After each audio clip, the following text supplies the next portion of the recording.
à tout moment, et il l'a fait, et il a remporté. Le prix, vous voyez l'intérêt de tout cela maintenant. Est-ce que cela change totalement la vie et cela fera-t-il une grande différence dans nos vies? Par conséquent, nous devons vivre comme Jésus nous le commande, et constamment dans un état de préparation spirituelle en prévision de son retour. Amen. Devenez membre de la chaîne et soyez un instrument de la parole de Dieu. Ne manquez pas cette opportunité d'avoir un impact sur des vies. Cliquez maintenant sur le lien dans la description et aidez-nous à diffuser la parole de Dieu. La fosse par Paul. Andrew. Résumé. Jérémie a été jeté dans une fosse. Dans la première lecture, nous entendons que Jérémie a été jeté dans une fosse. Illustration. Un homme est tombé dans un puits et n'a pas pu en sortir par ses propres forces. Un PHARISIEN a dit. Seuls les méchants tombent dans une fosse. Un mathématicien a calculé comment il serait tombé dans le puits. Bouddha a dit. Votre puits n'est que dans votre esprit. Un géologue lui a dit d'apprécier la couche rocheuse du puits. 833. Un optimiste a déclaré. Les choses pourraient être pires. Un pessimiste a dit. Les choses vont empirer. Jésus, voyant l'homme, le prit par la main, le souleva et le sortit du puits. La morale de l'histoire. Cette vie nous offre un temps de miséricorde. Ne jugez pas les autres avec un esprit de critique ou de supériorité de votre propre vertu. 1. Jérémie a été jeté dans la fosse suite à sa mission prophétique. Son lien d'espérance était le même que celui dont nous disposons. Ce lien nous est donné par la Bible en nous offrant l'inspiration et l'instruction pour sortir du trou dans lequel nous nous trouvons. Le psaume 34, 19 dit. Nombreuses sont les afflictions du juste, mais l'Éternel le délivre de toutes.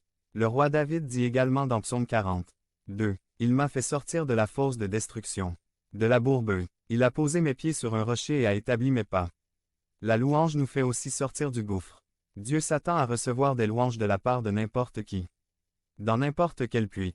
Ses enfants qui le loueront quelles que soient les circonstances dans lesquelles ils se trouvent. En voyant en détail la scène du jugement dernier de Michel-Ange dans la chapelle Sixtine, nous pouvons voir que deux âmes sont émenées au ciel par ce qui semble être un lien. Cependant, un examen attentif nous permet de constater que ce lien est un rossaire. Le rossaire a le pouvoir de nous élever au ciel. Le rossaire est une prière d'intercession. 2. Lorsque Jérémie heurta le fond du puits, il fut enseveli dans la boue. Le livre intitulé La route la moins fréquentée commence par L'. Idée que la vie est difficile. L'auteur admet que même si cette affirmation n'est pas plus profonde, lorsque nous acceptons le fait que la vie est, en effet difficile, une telle phrase gagne soudainement en profondeur et nous devenons convaincus que la vie n'est pas si difficile. Pour nous, même si nous pensons que le fléau du péché nous a fait toucher le fond, nous devons être prudents. Il y a de la boue au fond et des pièges aux portes. Mais la grâce de Dieu fait dire à notre conscience, non, je n'ai pas à vivre comme ça. Et c'est la seule façon de sortir du trou créé par nous-mêmes. Malgré tout, le démon se ferait un plaisir d'entraîner ses victimes plus profondément.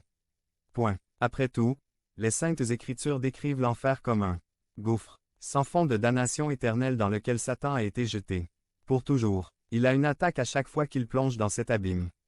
2. Jésus fut également jeté dans une fosse sous le palais de Caïphe, où il fut retenu prisonnier la nuit précédant sa crucifixion. Jésus s'enfonce au plus profond de notre déviation pour que nous puissions revenir à la vie. Jésus parle du baptême de la mort, et nous passons notre vie à expérimenter de petits baptêmes, sortant de nos puits. On croyait Jérémie mort, mais il est sorti vivant du puits tout comme Jésus est mort et est ressuscité des morts. Nous pouvons mourir et ressusciter, mais pas par nous-mêmes.